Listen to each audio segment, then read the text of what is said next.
Qué bien, estamos aquí reunidos en este nuevo vídeo de Red de Redes con el Padre Jesús. Soy yo. Y Francisco Javier Bronchalo. Hola. Nuevamente, súper desconocidos. No sabéis quiénes somos. Bueno, somos tres sacerdotes. Yo soy Antonio María Domènech y vamos a hablar sobre los evangelios. Viva la gente. La y donde quiera que vas. No, cuidado, que nos puede cerrar el canal por utilizar canciones que no tenemos derecho a. Es verdad que ahora si usas una canción que no toca, te hace zas. Hola, muy buenas a todos. A veces le bajamos porque empieza, ¿verdad? Vicario de todos, entonces, colocarnos bien y empezamos como... Gracias. Por favor, acuso a muchos veterinarios que no son animales.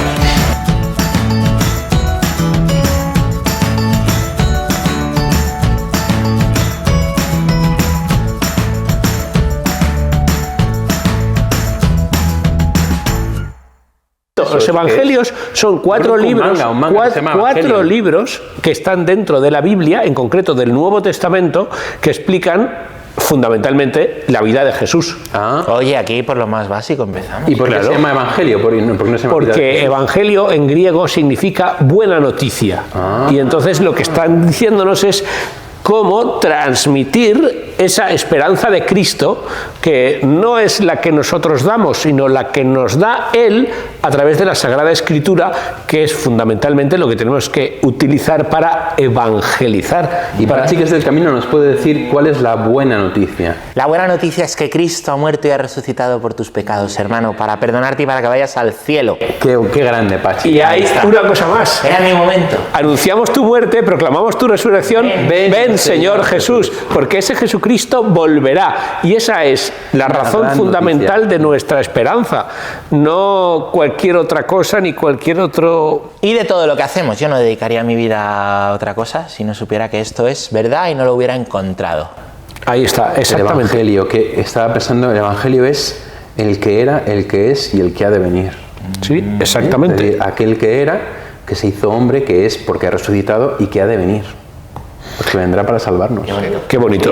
Y yo os propongo, he tenido una idea, que no la he tenido yo, pero es igual, de que elijamos un evangelio cada uno y hablemos sobre ese evangelio. ¿Al azar? No, al azar no. Vamos a hacer una cosa.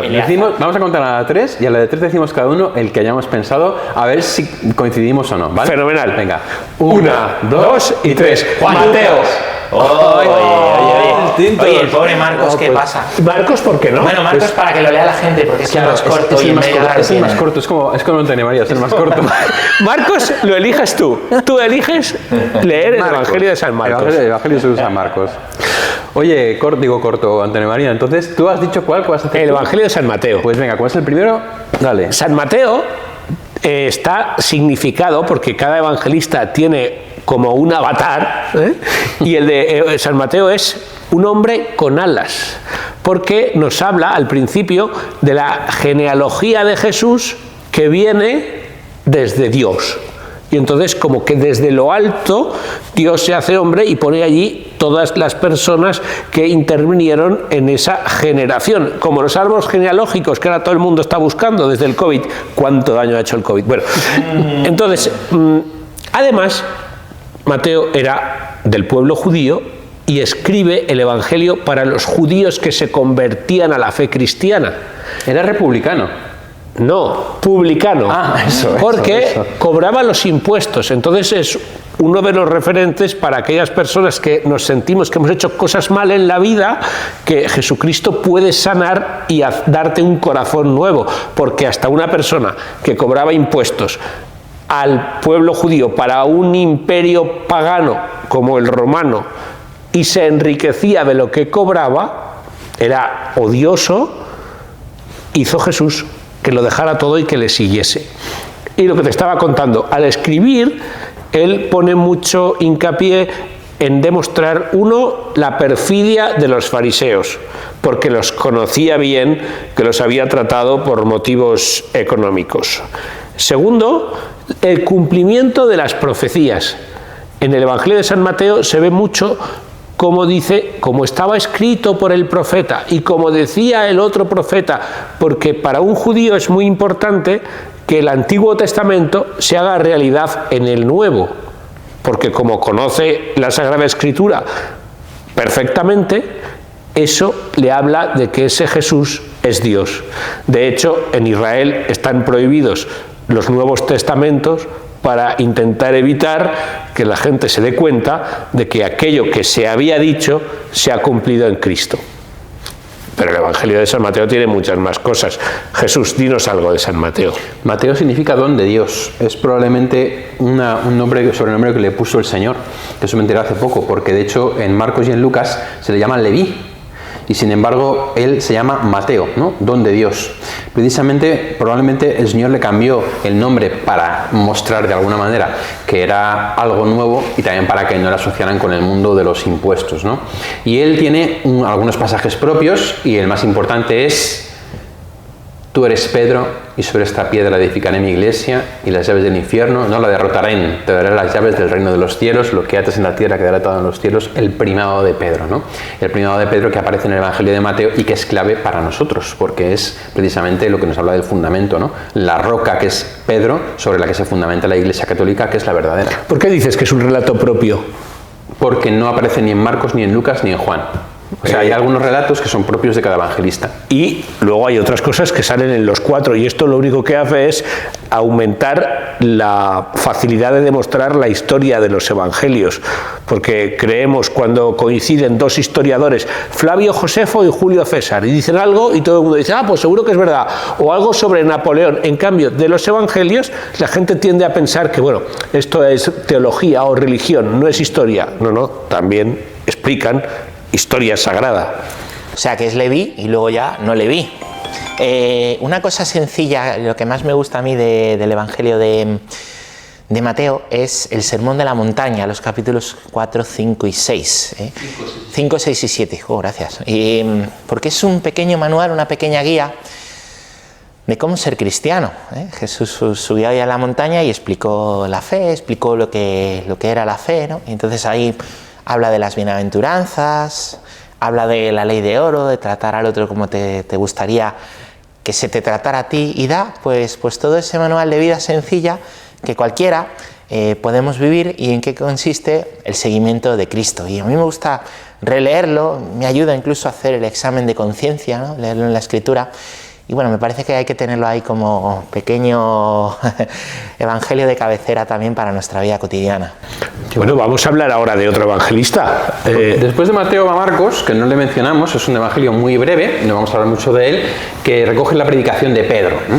Y luego viene Lucas, el evangelio según San Lucas. Es muy interesante porque San Lucas era un discípulo de San Pablo, que era un hombre con mucha formación, y él lo que hace es que San Pablo le pide que investigue desde el principio, que hable con todos los que pueda para tratar de establecer el evangelio. Y entonces San Lucas escribe, dice en su introducción, que ha investigado todo desde el principio para poder escribir la verdad de los evangelios.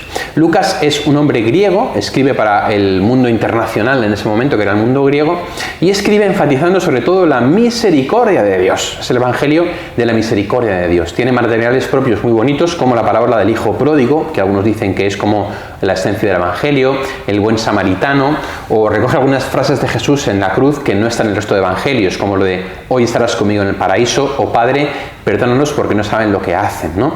Es el evangelio más largo, y es un evangelio que es muy bonito, sobre todo porque enfatiza la misericordia de Dios. No es que San Lucas endulce, no acaramele a Dios, porque eso no es cierto. Luego también tiene palabras muy duras San Lucas en algunos puntos con respecto, por ejemplo, a las bienaventuranzas que he comentado Pachi. Aparecen en el Evangelio según San Lucas 4 bienaventuranzas y 4 malaventuranzas. ¡Ay de vosotros! O sea, Lucas es muy duro, no es que sea un evangelio de algodón y azúcar, es el evangelio de la misericordia y de la dureza. Es también el evangelio que da más importancia a la Virgen María, es el evangelio que habla de la Anunciación, por ejemplo, de San Juan Bautista, ¿no?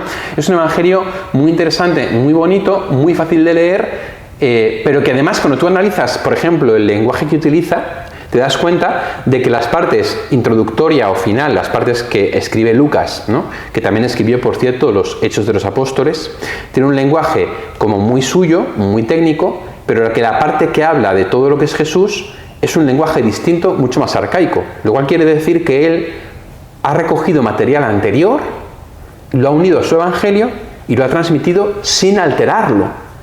Y eso es algo que es muy bonito, que es impresionante, porque Lucas domina el griego, pero luego en los textos que le llegan los mantiene tal cual le llegan. Lo cual, como decía Antonio María antes, es justamente una de las pruebas que muestra que es verdad, que él no se inventa nada, que transmite lo que a su vez le llegó. ¿Cuál es el símbolo de Lucas? Decíamos, el de Mateo es el hombre con alas, el de Marcos es el león, porque empieza en el desierto, el de Lucas es el becerro, porque empieza hablando de la aparición a Zacarías, que era sumo sacerdote, el que tenía que sacrificar becerros, ¿no? Y por eso esa imagen es la que se atribuye a San Lucas. Y Mateo y Lucas, los dos, son los que compendian todo el relato de los evangelios de la infancia. Lo que está meditado en los misterios de gozo, gracias a el Evangelio de San Mateo, conocemos que los Reyes Magos llegaron al niño y le trajeron, iba a decir juguetes, oro, incienso y mirra, juguetes a lo mejor también, y todo lo que ha dicho Jesús sobre lo que la Santísima Virgen le transmitió de cómo sucedió todo ese misterio. Y ya tenemos que acabar con el Evangelio de San Juan, del que nos va a hablar nuestro amigo Pachi. Qué bonito. Pues San Juan, nos falta el águila, porque es el que más se ha acercado, igual que las águilas vuelan muy alto. San Juan ha volado muy alto, es un teólogo y ha profundizado mucho en el misterio de Cristo y del corazón de Jesús y de quién es Jesús, quizá porque pues es el que más cerquita estuvo siempre, el único que fue a la cruz, el que se reclinó sobre su pecho en la última cena. Y bueno, pues San Juan es un evangelio que tiene un material, muchísimo material propio, ¿no? No es como los otros tres, que los llamamos sinópticos, porque tienen una línea que más o menos podemos seguir, ¿no? Muchísimas cosas solo las encontramos en San Juan. Es precioso de leer, yo te lo aconsejo para meditar, y tiene dos partes, fíjate, el libro de la hora, que se llama la primera parte, hasta que nos cuenta la resurrección de Lázaro, que es el último de los milagros que cuenta, los 11 primeros capítulos, y el libro de los signos, la segunda parte, del 13 en adelante, hasta el 21, donde va a narrar la pasión, la muerte y la resurrección de Jesús, es decir, es el que más va a dedicar a la pasión, la última cena, largos discursos. En San Juan también hay largos discursos, como el del pan de vida o este discurso que hace el Señor en la última cena, una gran homilía. La última cena, la pasión, prendimiento, muerte en la cruz y resurrección de Cristo. Se llama libro de la primera parte, libro de los signos, porque es donde están los signos de Jesús, los milagros. Ahí es donde te digo que hay milagros que solamente cuenta él, además de otras cosas. Y hay 7. San Juan pone 7 milagros. El primero es el de las bodas de Caná, el último, el de la resurrección de Lázaro. El 7 ya sabes que en la Escritura nos habla de plenitud. San Juan termina diciendo que muchas otras cosas hizo Jesús, pero no se pueden poner todas, no habría libros en el mundo. Pero él pone 7, ¿no? Indicando esa plenitud, indicando que Cristo es el Mesías. En ese libro, pues hay, en esa parte del Evangelio, hay otras cosas, ¿no?, que solo aparecen ahí. Por ejemplo, el encuentro con la samaritana, que es bellísimo de leer, de meditar. Esa samaritana pues puedes ser tú. Y continuamente hace referencia a Jesús y aparece en boca de Jesús la expresión: no ha llegado la hora, vendrá la hora, mirad que llegará la hora. Y esa hora es las 3 de la tarde del Viernes Santo, no era aún el Viernes Santo, la hora en la que morían los corderos que eran degollados para preparar la Pascua, que era el día siguiente, el sábado. Y a esa hora a la que morían los corderos es cuando los judíos tenían en la cruz a Jesús, y como se tienen que ir a preparar la Pascua, que era ir a preparar el cordero, degollarlo, quitarle la sangre, dicen vamos a matarle, y como ya está muerto, no le matan y no le quiebran ni un hueso. Claro, los corderos, fíjate, los corderos que comían los judíos en la Pascua tenían que tener ni defecto ni mancha, ni una pata rota, ni nada, y les quitaban toda la sangre. Y Cristo es lo que ha hecho, morir sin defecto, sin mancha, dando hasta la última gota de sangre como un cordero. Por eso Él es el Cordero de Dios que quita el pecado del mundo, así lo decimos. Entonces, la hora está contada en todo ese libro, la segunda parte del libro de la hora, ¿no?, donde desde la última cena en adelante se nos narra todo lo que vive Jesús para ese momento culmen en el cual nos va a salvar. Su sangre ha perdonado nuestros pecados en esa hora derramada. Entonces San Juan profundiza muchísimo, muchísimo, muchísimo en esto. Se ve en San Juan el cumplimiento de muchísimas profecías, como la que os he contado del Cordero. Y de San Juan os diría también que es un teólogo que profundiza mucho, juega mucho, si la expresión jugar vale, con el día y la noche. Continuamente habla de la oscuridad y de la luz. Jesús es la luz del mundo. Te pongo el ejemplo Nicodemo, que está narrado en el capítulo 3 de San Juan, dice que iba a ver a Jesús en la noche, era un discípulo oculto, pero cuando dice en la noche no simplemente era porque lo hacía a escondidas, es que todavía no se atrevía a decir soy cristiano, su alma estaba oscura. Verás que hay muchas expresiones de Juan de la noche y del día que te pueden también ayudar a ti, ¿no? Que seguro que también sufres la noche, has conocido a la luz del día, pues a meditar y a ver cómo es Jesús con nosotros y cómo Él ha venido a traernos la luz desde las tinieblas. Y así es como empieza el Evangelio, que también te aconsejo que lo leas, que lo medites, ¿no? En medio de la oscuridad, el Verbo se encarnó. ¿Qué os gusta a vosotros de Juan? San Juan conocía ya los evangelios de Mateo, Marcos y Lucas, y él pues le piden los demás apóstoles, según el fragmento de Muratori, que es un texto muy antiguo que nos ha llegado, que escriba otro evangelio. Entonces pide que mediten y que ayunen, y efectivamente reciben la revelación de Dios de que tiene que escribir su evangelio, y por eso lo que escribe Juan prácticamente casi nada coincide con lo que tienen Mateo, Marcos y Lucas, porque él ya sabía que estaban difundidos los evangelios en ese momento en su época, y por eso lo que hace es hablar de otras cosas que los demás evangelios no cuentan, como las bodas de Caná, o lo que ha dicho la samaritana, o la resurrección de Lázaro, u otra serie de cosas, ¿no? Y luego una cosa muy particular de Juan es las expresiones yo soy, ¿no? Yo soy la luz del mundo, yo soy la puerta, yo soy el buen pastor, yo soy la resurrección de la vida, yo soy el camino, la verdad y la vida, ¿no? Son como expresiones paradigmáticas en las que él dice yo soy, que en hebreo es Yahvé, es decir, yo soy Dios, y yo soy un Dios que se manifiesta como puerta, pastor, camino, verdad, vida, ¿no? De algún modo está poniendo el acento en quien Él es, ¿no? O sea, yo soy el camino, yo soy a quien tenéis que ir, yo soy el Salvador, yo soy... Entonces es muy interesante el ir analizando cada uno de esos yo soy e irlos conociendo. Pues yo creo que para terminar este vídeo ya no vamos a recomendar ningún santo, porque está claro que es Jesús, ningún libro, porque son los evangelios, y no sé si alguna película, pero lo que sí que te voy a recomendar es un fragmento de San Juan que dice: nadie tiene amor más grande que el que da la vida por sus amigos, en varios sentidos. Lo primero, ¿tienes amigos? Porque para que esa frase pueda ser verdad tienes que tener amigos, y si no los tienes a lo mejor tienes que hacer algo para tenerlos, pero amigos de verdad. Y lo segundo, ¿tú qué estás dispuesto a dar por ellos? Porque a veces decimos, sí, yo por ti daré mi vida, eso está muy bien, pero ¿das tu tiempo? ¿Renuncias a lo tuyo por otro? ¿Conoces que necesita otro para poder ayudarle? Porque a lo mejor también tenemos que reflexionar sobre eso. Qué bien hablas, María. Oye, hasta el próximo vídeo. Una maravilla. Qué final. Apoteósico.